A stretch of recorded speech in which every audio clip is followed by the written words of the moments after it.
vibration. What's Energy, going on, frequency, world? vibration. Welcome to the universal frequency. My name is FNX. We're back after the technical difficulties.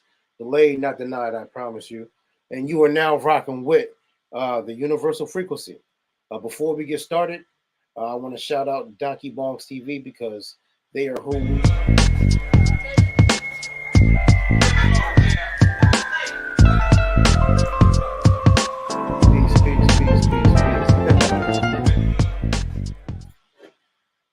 So yeah, man, definitely got a dope show lined up. I'm happy to be back with y'all. I promise you, I won't ever leave you that long again. But we have now relaunched the universal frequency. We are back and better than ever with renewed focus, renewed purpose, and I'm excited. I'm excited. So please remember, this podcast is about tuning into the things that connect us all, and you leave being a better you. So sometimes we're going to talk about a topic that may affect you directly or indirectly, but hopefully you learn from it, you grow from it, and you end up being a better person. All right. So today, I got a dope show lined up for you. We're going to talk about overcoming adversity, failure, and do companies fake interviews for Black people and minorities? All right. So to get started, I want to share this article with you. Share screen. We're here. All right. This is a New York Post article from May 19, 2022. So this is recent. Wells Fargo staged sham job interviews for Black female candidates. Report. Terrible. Wells Fargo staged sham job interviews with minority candidates for positions that had already been promised to others, according to a former executive at the bank who claims he was fired after complaining about it to his bosses. Joe Bruno, who was an executive in the wealth management division at Wells Fargo corporate offices in Jacksonville, Florida, told the New York Times that he was dismissed last summer as a part of management's retaliation for flagging the issue. That is heavy. Oh man, that's heavy. And I want to tell you why that's heavy. And please tell me if you can relate to this. I feel like we've all had an experience with a job interview or some sort of consultation or conversation where we go to present our best selves, put on our best suit, get our best haircut, or get your hair done. You may speak to your parents, pray on it. For those of us that have obstacles to overcome, we know that we have to be better than average to sometimes even get through those doors. And how foul is it that, according to this report, and I'm not saying it's true, although I do feel like I may have been experiencing some of this, who knows, that Black and female candidates were being held interviews while the company already selected someone. That's kind of crazy when you think about it, to be honest. And I say that because there's so much emotional energy that goes into an interview, right? A lot of the times you're doing it for a reason, like you need more money for your family, for your children, you're trying to better your lifestyle. Maybe it's the job of your dreams, right? You're trying to do the right thing and you want to be a better person, and this is the opportunity for you. And it's not even that you're not qualified, right? But suppose you check all the boxes. If this company decided that they're already going to hire someone that they liked, but still bring you in for an interview, according to this article. That is terrible, yo. And it makes me wonder how prevalent this practice is in terms of the fake job interview. I need you to like and subscribe if you're paying attention, to drop in a comment, whether you're watching the live or the re-record. Yeah, man, I think that it's unfortunate that companies, and this is not the only instance that we have of this, have to feel like they have to fake having interviews with a Black candidate, Spanish candidate, female candidate. Maybe it's a gay candidate one day. Maybe it's a candidate that they just don't want to hire under the appearance of diversity. And I think that anyone that's ever had to deal with something like that I want to tell you that God has better plans for you. Straight up. If you were someone that was victimized by a company or some sort of step that you were looking to take, uh, and them conducting a sham interview of your skill set and who you are as a person, uh, God will make a way for you, and something better will come along. But let's also take a look at another article that I have here. So let's share this one. Share screen. Boom. Here we go. So this is from sistersletters.com. All right, I'm not familiar with the website. Maybe you are. It says, "Is this job interview fake? You won't believe what these sisters went through." Now, again, I didn't write this article, um, but this is a story about a woman by the name of Yasmin Duncan, and her position was recently phased out. The 35-year-old human resources executive from New York found herself back on the job market. Several employers reached out to her via LinkedIn, each mentioning that they were looking to diversify their workplace. But some of the interview processes suggested otherwise. During one Zoom interview, Duncan was asked to share how she would solve many of the employer's HR problems, that it almost felt like it was a consultant for them without pay. Another series of questions, but I could tell in the manner that they were looking at their screen that they were doing work while I was focused on interviewing. She says, "He made a phone call and was talking while I was answering his question. I stopped and just stared at him, and he never noticed that I stopped talking." Okay, so first off, that's highly disrespectful.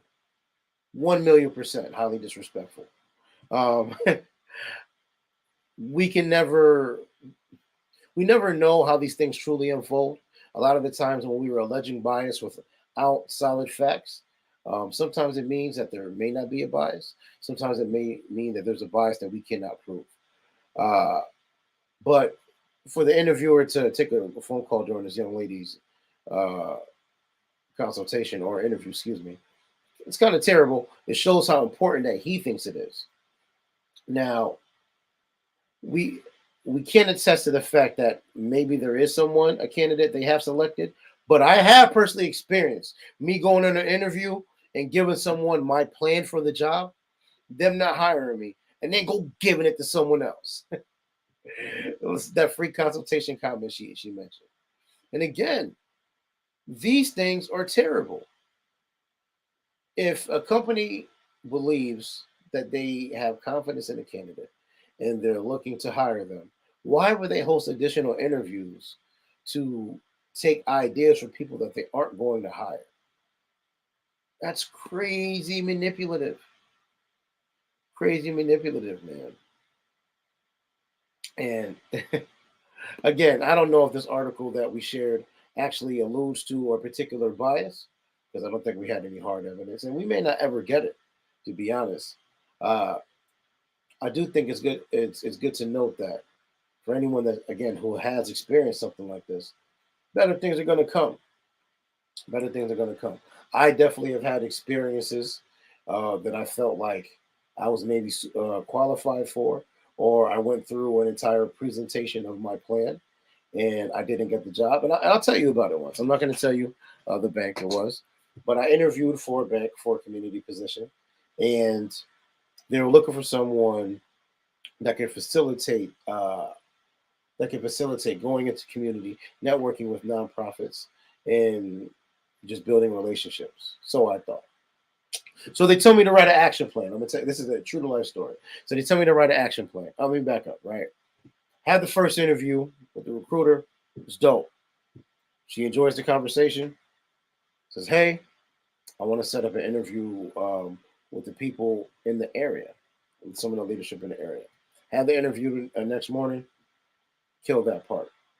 They go, "Wow, this is going great. We want to schedule an interview with the hiring manager next week. Next week in a location that shall remain nameless, but we want you to bring an action plan about how you would throw an event or build a relationship with organizations in your community." Okay, bet. I can do this. So for those of you that don't know, I have a nonprofit, a 501c3 that's focused on child hunger and food insecurity. And so we go into the community, we find uh, families with children in need, we raise awareness, and we donate those resources. I also got my start as a financial literacy teacher by working for a bank in Bridgeport, Connecticut, where I got involved with my passion for helping people talking about functional financial literacy and addressing topics that they found important to them. And what I had done is we reached out to a church, connected with the pastor, said, "Hey, this is what I want to do. I want to talk about finances with people amongst your church. What are some things that are important to you guys?" They gave me a list. I prepared for it. I lined up. I lined up the team of individuals that I thought could aid me, and we went out and we did a great webinar. Had a great conversation. We talked about investing. We talked about opening your small business and how what are the steps that you should take when becoming a small business owner, which is something that we are going to talk about later. We talked about dealing with fraud. You know, even for some of the seniors in the church that had gotten a call about a late relative that's stranded in jail, or maybe had a Nigerian boyfriend or something, and they had to send a wire. We talked about that. We even talked about the importance of life insurance. Which, for those of you that don't know, life insurance is the foundation for any financial plan. And if you don't have life insurance, make sure you reach out to your local bank or life insurance company and get information on it, because protecting your insurability is extremely important. But I had done this already. That's the point of the story. So I write this program up of a program that I've already done about going into the community. Go on the interview. Uh, First thing, we'll skip that part. We go on the interview. They're looking at my plan. They say, "Oh, it's hard for us to do business with churches. We typically cannot lend to them." That right there should be my first clue that this particular bank was focused on lending. Right now, I'm over here on some let's uplift the community, give people what they need to better empower their lives, sort of energy. And the company I was interviewing with, they seemed like they were in it. So they looked at the plan. They go, "Oh, we typically don't do business with churches. It's hard to lend to them." I say it's not about lending the churches, but if you're looking to leverage the organization, which again still was an iffy term for me, uh, but the church, like any religious organization, is representative of individuals in the community, regardless of whether it's a church, whether it's a mosque, whether it's a temple. These are people that have financial needs throughout their entire life cycle. They buy houses, they sell houses, they get married, they get divorced, sometimes depending. They have children, they put their kids through college. Typically, these all indicate a financial need. And all we're trying to do is to meet people where they're at to build rapport. And then if they like if they like us, they'll do business with us. But to be really honest, the goal should be to educate and empower them with the tools for them to be financially successful. And when they do that, they're going to come back to us as a bank. That was my spiel, more or less. And my man was not having it. Mhm. He wasn't having it. He was not having it. Um, and I don't know if this is a scenario where they were maybe already had a candidate, but I do know this is a scenario where the plan that I gave them was something that I see them instituting now, or attempting to institute. And that's fine. If you want to go into the community and you want to meet with organizations to figure out what's important to them and address those needs and meet them where they're at, that's what you should be doing. I applaud you.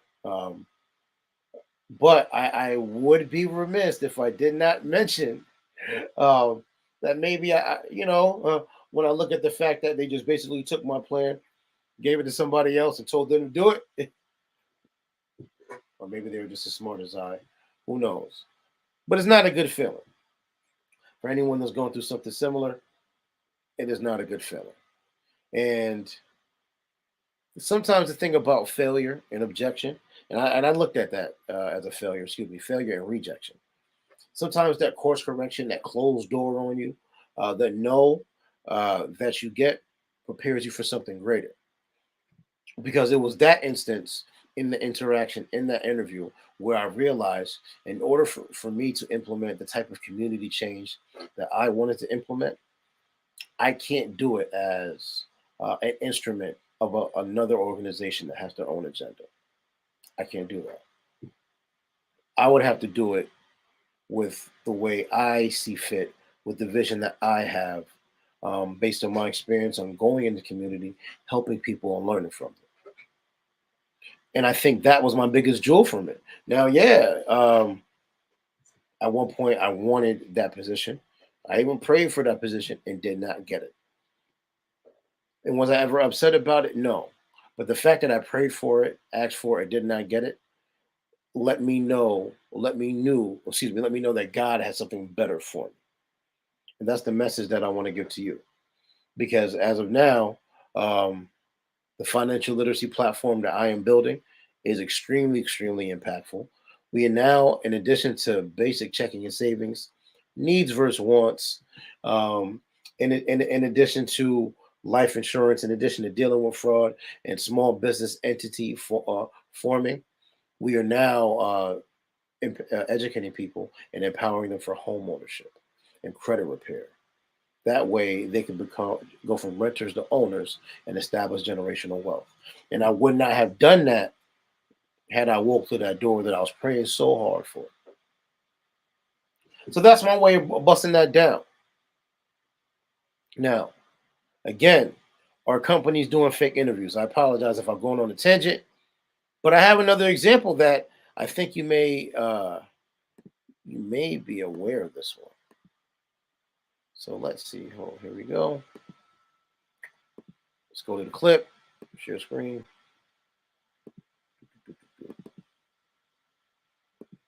Boom. Here we go from ESPN.com. Brian Flores, NFL lawsuit and fake interview process. Everything we know about Steve Wilkes or Ray Horton's additions and what's next. So for those of you who don't know, well, actually, this is a scenario where Brian Flores was allegedly asked to tank. So this is an article that I'm looking for, where he was asked to tank, and which is also crazy because people of color, we rarely get these positions, and when we do get them, uh, there's really a microscope on how successful we are. So the fact that we're asked to tank uh, is really, really condescending, excuse me, and detrimental to how we're perceived. Honestly, honestly. So hold on. So where is this article I was looking for? Let's go to Google.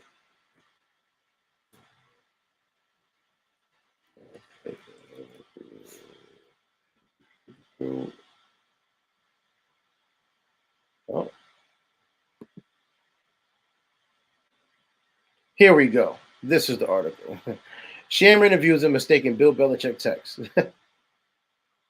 So this is a scenario where a former coach wanted an interview with the New York Giants, and he got notified by Bill Belichick before before he was notified by the company that he didn't get the job. And let's go to, where's the article? I don't know why this is doing this, but Bill Belichick texts Flores, "Sound like you landed the job. Congrats." Bill Belichick texted, according to screenshots including the lawsuit. Flores responded, "Did you hear something that I didn't hear?" Belichick wrote back, "Giants, you are their guy," he wrote. I don't know why this is doing this. That's definitely what I want. I hope you're right, coach. And then something seems to have dawned on him. Coach, are you talking to Brian Flores or Brian Doble? Just making sure. So Bill Belichick thought he was texting Brian Doble, the current coach of the New York Giants, and congratulating him on the hire, while Brian Flores still had an interview. The New York Giants hosted an interview for Brian Flores while already making a hiring decision on Brian Doble. Why is this doing this on the website? I'm not sure, guys, but you get the gist of it. Now, in this field, they say this is very prevalent, and it brings up a larger issue. And when it comes to sports, I'm a huge NFL fan, by the way, but I kind of leave the sportcasting to the sportcasters. But when it comes to a lot of major league sports, there's a sentiment that people of color are are restricted or sort of placed with ceilings as players. Let me articulate that better. It's hard, extremely hard for people of color, even with playing experience, to get some of these coaching positions that are out there. When you look at the head coaching positions in the NFL and the NBA, despite the populations of their players being predominantly black or minorities, the coaching dichotomy does not reflect such. Okay. And there's some people that may say it doesn't have to, but I guess what we're looking for is more balance, right? When we think about these people that have played their respective sport, that have been coached, that are more than qualified, why aren't they getting the same opportunities? And it's also even more even more undiverse in ownership, I will say. But fake interviews, man, fake interviews. And for Brian Doble, as much as we would like to say, hey, God has something in store for you, there'll be something better coming along.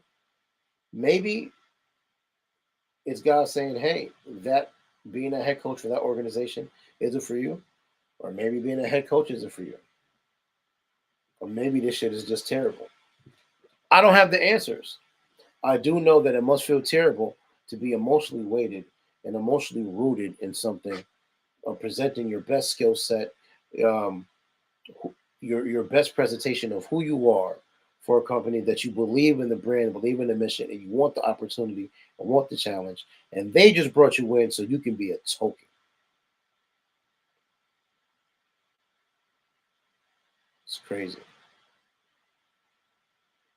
Make sure you like, subscribe, share. FNX Music, FNXmusic.com, FNXmusic.bandcamp.com, the Raw FNX Wanted. That's all the social media. And this is the Universal Frequency Podcast. And we're talking, man. We're going. And now we started a little bit late, so don't worry. We're going past the hour. I'll make sure we get our full hour in, though. And I got to say, man, there are so many things that when it comes to an interview, me as a person of color and other men and women of color, uh, we have to deal with. Oftentimes, to even get in these rooms, we have to be better than average. In fact, in order for them to justify them even letting us in that room, we have to be exceptional. We have to be exceptional. And I remember getting ready for one of my first interviews, and my grandfather helping me tie my tie and asking me about what I'm going to talk about. I think it was Sports Authority at the time. And one thing he said to me was like, "Hey, man, don't go in there thinking you the shit." And I didn't get what he was saying, but we really can project confidence that is seen as threatening when we go on these interviews. A microaggression. You could not be even coming for your boss's position. It could be completely different education levels, experience levels, but something about that confidence coming from a strong woman or a melanated person, or maybe a population that does not have representation at the highest form of the organization. That's how I want to list it. That is seen as aggressive, and I don't know why. I can tell you that as a person of color, even with my beard, um, I felt like that's been deemed aggressive at times. Now, I have counterparts, many different colors, many different backgrounds. Some of them with long hair, some of them with beards longer than mine. But when I grew, I had my beard is a little longer. I just cut it. I got a lot of, hey, Ken, I see you growing out your beard there. When are you going to shave? Like, whoa, what? Joe over there, they never asked him to shave. He looks like Santa Claus.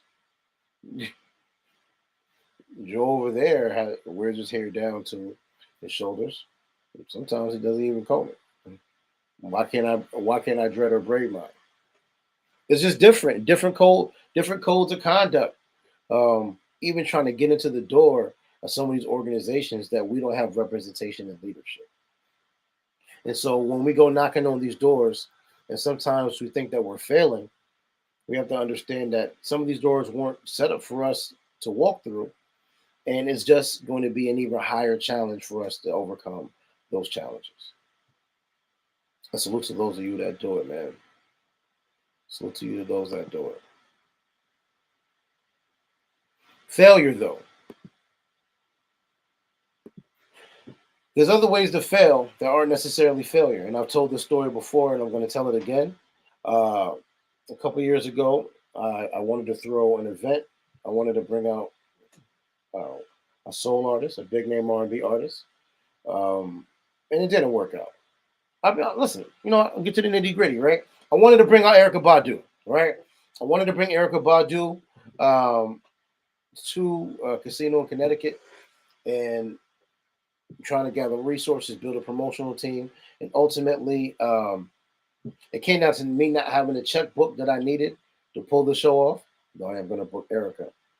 But even in the process of formulating the event, building the business plan, gathering the investors and bringing my resources to the table, to where we ultimately just got outbid by the casino and the tour that she was doing.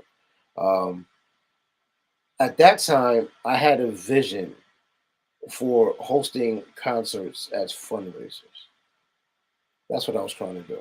So the FNX Foundation understands that 1 out of every 6 children in the state of Connecticut are food insecure, and we raise awareness for this issue by using our creative energy and talents, right? And I wanted to book Erica Badu, do a fundraiser at the casino. Built the team, got some money together, and it just didn't work, right? Nothing negative. Nothing negative. I just wasn't able to get the business done. And I rolled a good amount of energy into that. And I used to think about like why didn't it happen? Why wasn't I able to pull it off? Like, why did I fail? But through that experience of trying to do this Herculean, why did I say Herculean? Because it was me. It was me, some trap money, and a couple of the homies, right? That effort of trying to do this major event, what came out of my so-called failure, right, was my understanding that maybe I need to raise awareness for people in need more frequently instead of just waiting towards the end of the year to do so. So typically we would do a Thanksgiving food drive that leads into Christmas, and for the holidays we would donate families in need with at least 2 weeks worth of food.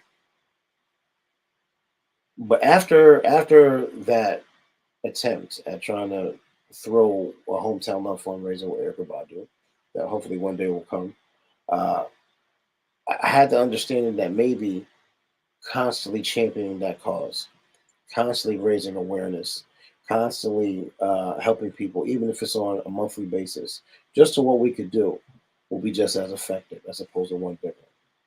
And now I even think that's better.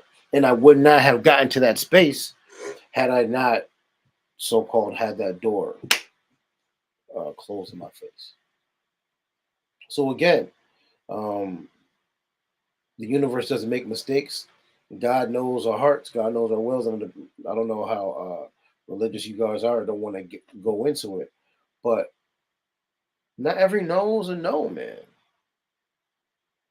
Straight up, not every no is a no.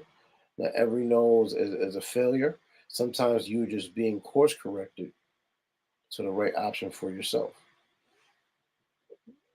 That's super real. That's super real. Um, Universal frequency, like, subscribe, share, comment. If any of these things have impacted you, talk about it. I want to also talk about overcoming adversity, man. Overcoming adversity. And I feel like that's something that we all can relate to, hence the universal frequency. See what I did there? um, But we all have adversity that we face, right? So, what are some of the things or some of the characteristics that you need to have when overcoming adversity, right? Number one, you have to show perseverance. Yeah, we have to show perseverance. We have to be able to um, stand in the pocket, take the hits. You have to show dedication to the cause, which always doesn't come easy.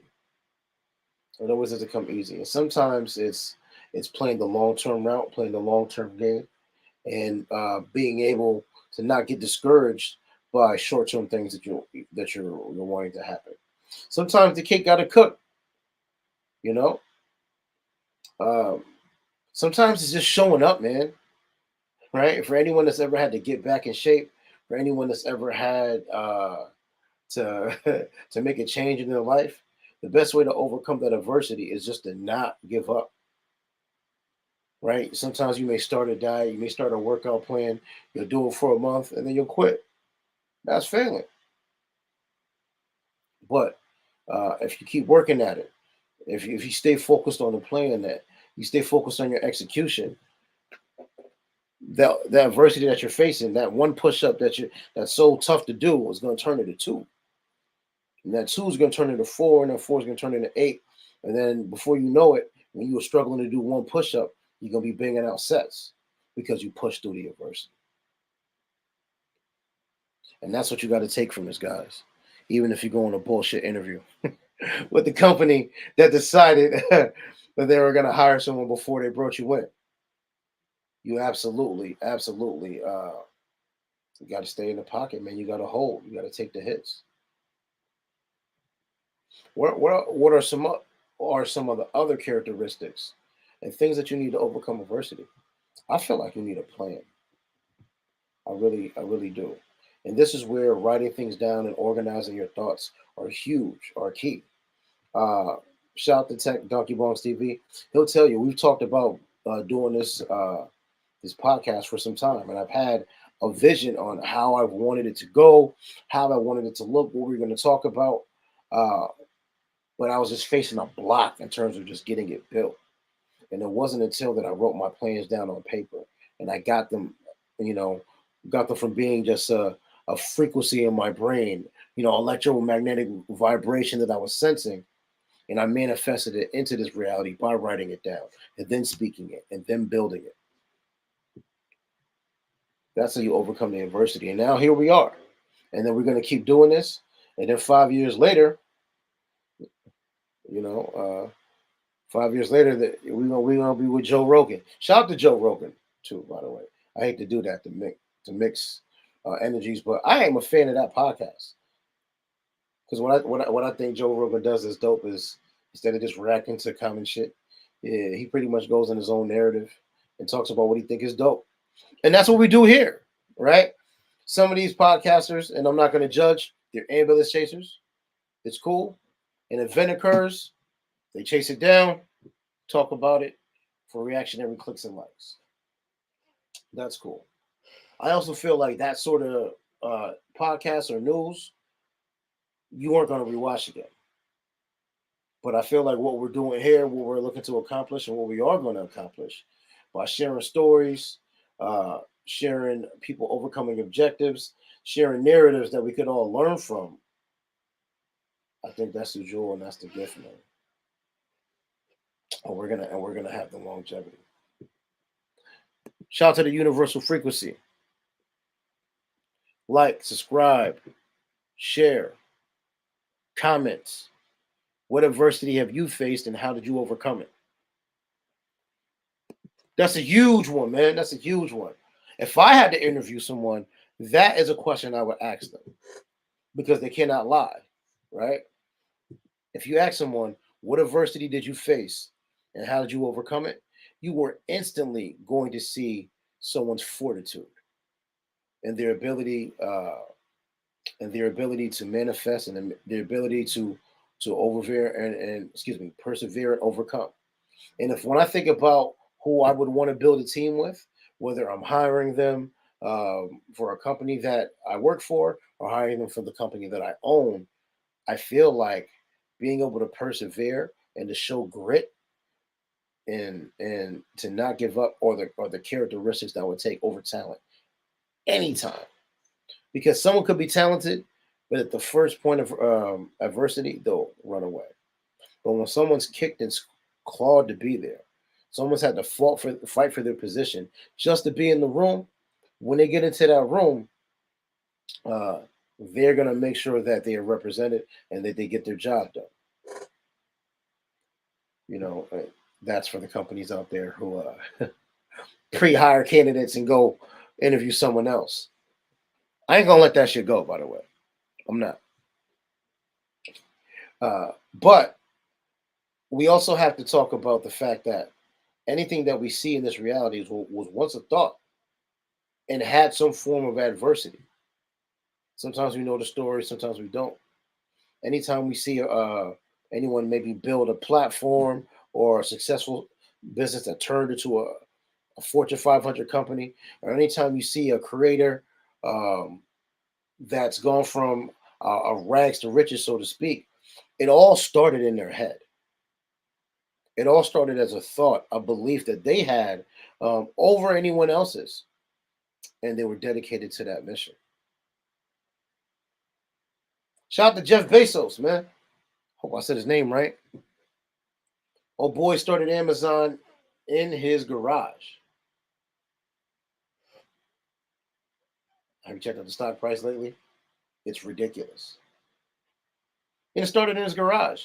And I'm pretty sure at one point his wife probably came came in the house and was like, yo, what is all this crap you have in the garage? Why are you hoarding? I don't know. She probably said something worse than that. But he had a vision, right? He had a vision. And I'm not saying every vision is going to be successful as Amazon. I'm not saying that. I'm not saying that. Although it will be great, but there's variety. Some of us are going to win immensely, and some of us may slightly win.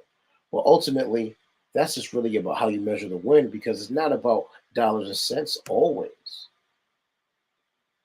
Legacy is important too. Peace of mind is important too. How comfortable you are in your own skin is important too. And I'm pretty sure that Jeff Bezos is comfortable in his own skin with the amount of billions of dollars that he has. But we don't know that. We don't know that. But we do know that he had to overcome adversity to get to where he's at. We do know that anything that was ever invented before it became a successful invention went through trials of unsuccessful inventions. That's a thing. You just don't sit there, tinker, and create some dope shit. You got to create some dope shit that doesn't work a couple times before you create the dope shit that does. So let that cake bake, man. That's how we overcome adversity. We show up. We show up. We show up. So that's the journey that we're on. That's the journey that I'm on. I'm showing up. We not stopping. This is the podcast. Whatever the impressions are, ain't gonna be what it's gonna be when it is what it's supposed to be. But that's not even why we do it, to be real with you. Believe it or not, me looking into this camera and talking to you about some of these topics and my thoughts on them is also a form of healing for me, by the way. Being able to express my thoughts in an articulate manner. And yes, I'm also a hip hop artist. Sometimes I don't feel like rapping. Sometimes I don't feel like speaking. Sometimes I just feel like thinking. And I get stuck in my own head. For anyone who's going through anything similar, I'm not gonna get trapped there. I can get trapped into my thoughts, but it always feels good to vent. It always feels good to share. And when it comes to overcoming adversity and failure, whether it's a job interview where you've already been set up to fail, whether you're trying to throw an event, whether you're trying to build a program, whether you're trying to build some sort of initiative and it does not work, the one thing you can not do is stop doing. That's the realest shit. You got, right? You can't stop. What Puffy say, can't stop, won't stop. Can't stop. Whatever it is. And I've had many people that I've come across in this existence, right, like broke bread with, right, that have built great things. And I've seen people that haven't. And I see people that are still building their great things. The only difference is between the people that have done it, are still doing it, and aren't going to do it, and the people that who aren't going to do it have stopped. That's real, man. That's real. I'm excited about this podcast, yo. I really am, yo. I really am because we have so much dope shit in store. And yes, we're gonna get into like the music parts of it. We're gonna break down bars. We're gonna, talk about artists that I think are dope, and we're gonna bring in some people that can talk about artists that they think are dope. We're gonna talk about hip hop production, the DJs. We're gonna do all that, and we may do some reactionary things, but ultimately the universal frequency is about the things that connect us all, which is really God's love. That's what my mother told me.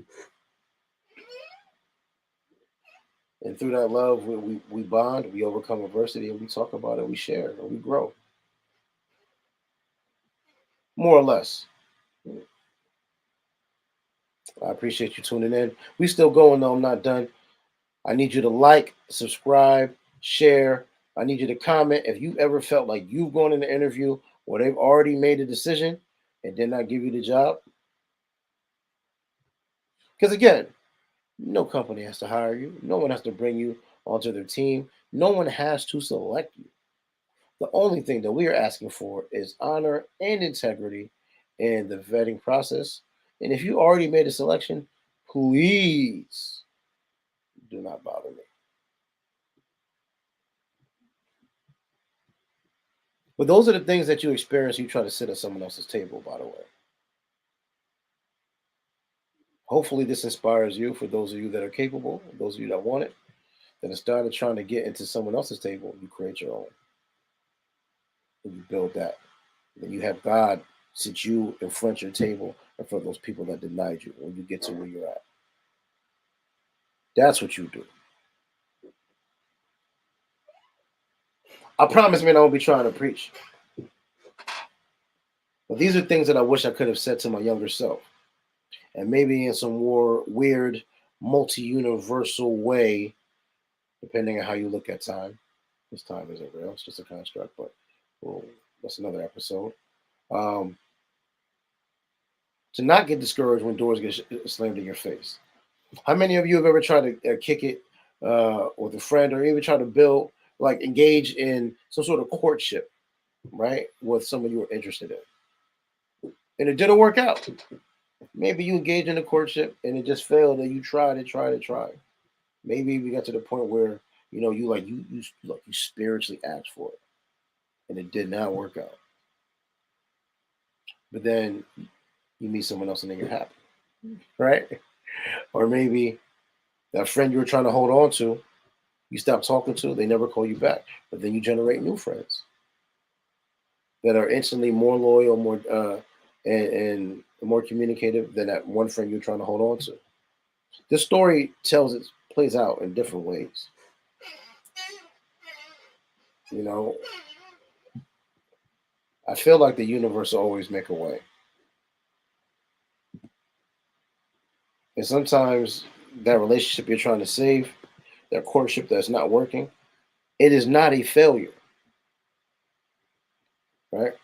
I'm here to tell you that the dead weight of people that you're trying to carry or trying to connect with or trying to communicate with that are not returning back, it is not worth carrying. I promise you. I'd have been in positions where I tried to build teams and I learned firsthand that culture beats talent hand over fist. Hand over fist. Doesn't matter how talented someone is, doesn't matter how particularly skilled they are. When they come into a scenario where they have to be a collaborative part amongst something greater, if they do not buy into the culture of that greater unit, they will not be effective. That's what I've learned from my experience in building teams and failing and conducting hiring and failing, and trying to establish collaborations and failing. This is what I learned. So if you tune into this, you can learn it a lot faster than me by just heeding the words that are coming out of my mouth. When it comes to that, not every loss is a loss. Not every loss is a loss. Universal frequency, we rocking. We still going. We not done yet. Like, subscribe, share, vibrate higher. You leave a better you. That's the objective, man. I feel like I'm gonna look back on this podcast one day and feel like this is where my biggest growth came from. Because a lot of the times I have all these thoughts, these frequencies in my head, and I can't get them out. But I feel like I'll be dropping jewels. uh, but no, man, I've thought about what it means to fail, and I really feel like we only fail when we stop. Kobe has a great quote. Let me pull that up. Kobe quote about failure. Let me share this.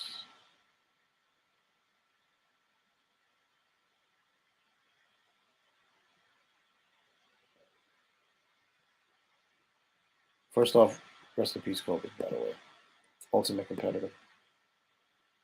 Home tab. Do.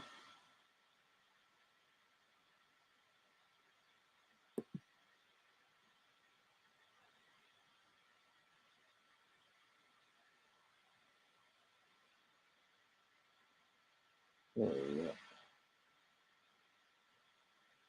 If you're afraid to fail, then you're probably going to fail. Straight up. Straight up. Hold on. No, I'm not paying for your stupid little website. Close this. Let's talk about it. If you are afraid to fail, then you're probably going to fail. You cannot fear evil. You cannot fear death. You cannot fear your demise. You have to 1000% lion-heartedly face your adversity. And that's the only way you're going to overcome it. That's real, man. That's real. You can't score the rock if you don't shoot it. And if you're too scared to shoot the rock, then you're never going to score. And you have to be okay with missing it, and you have to keep shooting that bitch until you hit it. I feel like I should be a motivational speaker. Come speak some life into y'all, man. But yeah, man. Universal frequency. FNXmusic.com. FNXmusic.bandcamp.com. The real FNX one. That's all the music stuff. Rise of the Phoenix. New project coming. I'm excited, by the way. I'm extremely excited. My best body of work. But not even that. This is just a really dope project. I feel like all the niggas that I grew up listening to, once they hear this, they be like, yo, you're one of us. Because I am. God MC. But we're not here to talk about that, right? We're not here to talk about me or music. We're here to talk about you and self-mastery and vibrating higher. And how you can accept a no as a no. Even if you're going through a door that's been predestined to close on you.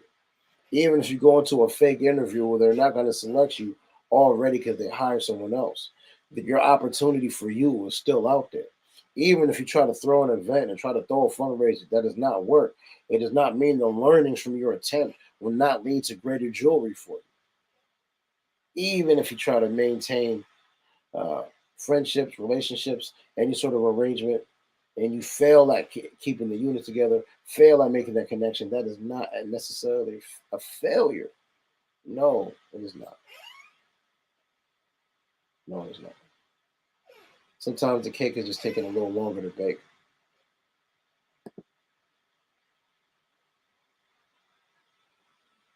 Honestly.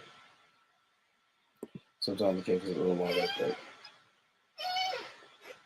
I actually had a bar about that too. Yeah, I'm gonna play some music for y'all when it makes some sense. But again, I stop the freaking. What I really want to get down to the bottom of though is that at the end of this episode, you realize that whatever you're focused on, you will not quit.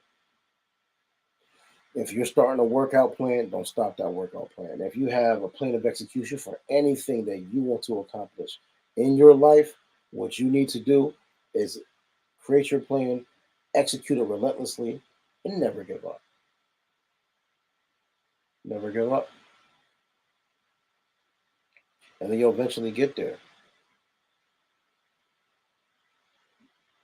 And it doesn't even matter the age. We've seen people like Samuel L. Jackson uh, to begin his acting career in his 40s and 50s. I met a guy who just became a well-known author for children's books in his late 40s. It's never too old for you. Never too late for you. It's just about what you're willing to accept and what you're willing to do for it. I also feel like when you're walking in your purpose and you're doing what you're supposed to do, um, it's just easy for you to continue working. For real.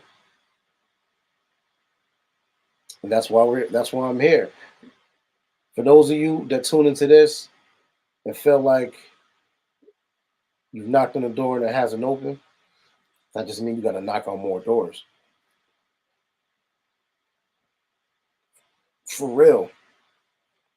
Keep knocking on doors because eventually you go through a bunch of no's, you will get a yes. And for those of us that felt like they may be going on a fake interview where they didn't get hired because of some preconceived bias, hey man, some things we're never going to know. It's unfortunate, but that can't stop you. You just got to let that go and come out of it a better you. That's only going to make you sharper and stronger and more perseverant. That's only going to make you better, and you're going to become the person that you need to be to get where you got to go. And God does that on purpose. Just being real with you. FNX, universal frequency. We're on the way, man. We're on the way. I'm excited. I can't wait uh, to get through the end of this season. Then look at it, rebuild it. Season 2, season 3. We are not going away. You will love me, and I'm not even rapping yet. We are just talking about knocking on doors and finding the ones that are open for you. Talking about building that plan and keep refining it and keep experimenting until you get right. You only got to be right once.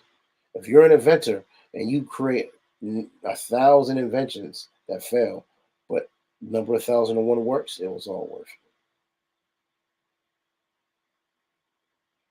It was all worth it. So I'm encourage you to keep up the stamina. It's also important that you're disciplined in it when going through this process. And we're going to talk about discipline in another episode. When we think about anyone that's ever done anything at a really, really high level, they had to have afforded a sort of discipline about their approach and what they did. When we think about Bruce Lee and his fighting style and his entire journey for even formulating Jeet Kune Do. Excuse me. Hopefully I sourced that right. Um, it's just you have to be able to continue. You have to be able to fight, and you have to be able to be disciplined. How often are you going to get up? How early are you going to get up? How are you going to outwork the competition? How often are you going to prepare for what you're supposed to do? That's what leaders do. Leaders prepare, by the way. How are you going to put your team in position? How are you going to put yourself in position? These are all rhetorical questions, but need to be answered by you in order for you to be who you're supposed to be and connect with your higher self. Yeah. Real shit, man. Again, these are things that I wish I could say to my younger self. Young FNX. Hope you tune into this. Uh, it's just a blessing to have opportunity to take another stab at it too, man. Life is precious, and not everyone gets a second chance or another opportunity. So if you get up in the morning and you have the ability to take another stab or attempt or to try again, you do that.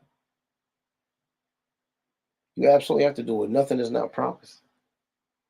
We now live in a world where, you know, a teacher can go to work at an elementary school and get shot. That's the type of world that we live in, which is terrible, by the way. Extremely. Sometimes I wonder when God observes us, how happy he really is with some of the shit that goes on. Completely different conversation. But again, these are things that pop up in my mind. Like when the day of judgment comes, is he gonna look at us like, nigga, y'all was doing what? Like I feel like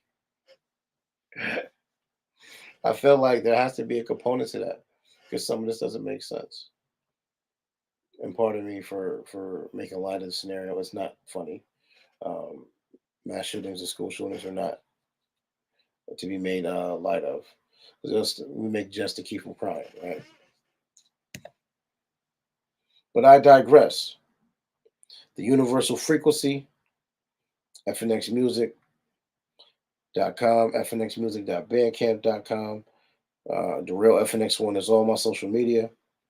The FNX Foundation is the nonprofit, the 501c3 that focuses on child hunger and food insecurity throughout the state of Connecticut, because 1 out of 6 children in the state of Connecticut are food insecure. So if you want to support that cause, donate. I show receipts. I take all the money you give me. I go buy non-perishable food items, and I go into the community and I find people that need it. Families with children, preferably. That's the mission, man. That's the mission. Trying to make this bread and fish stretch. And to be honest with you, that story about me trying to throw off the Herculean fundraiser and do that one time banger, I'm still gonna book old girl Badu, right? I'm speaking into the universe. You have to meet me, Erica. We gotta play chess and drink tea and shit. But coming out of that, my understanding on how I can make little differences in the people around me and not necessarily wait for a holiday was something I was not considering. And I had to go through that loss to get to where I'm at. And sometimes it's just part of the process. Real shit, man. Real shit. Signing off. We'll be back next week. Have some more dope content to talk about. I'm going to be bringing guests on soon. I love y'all. Peace.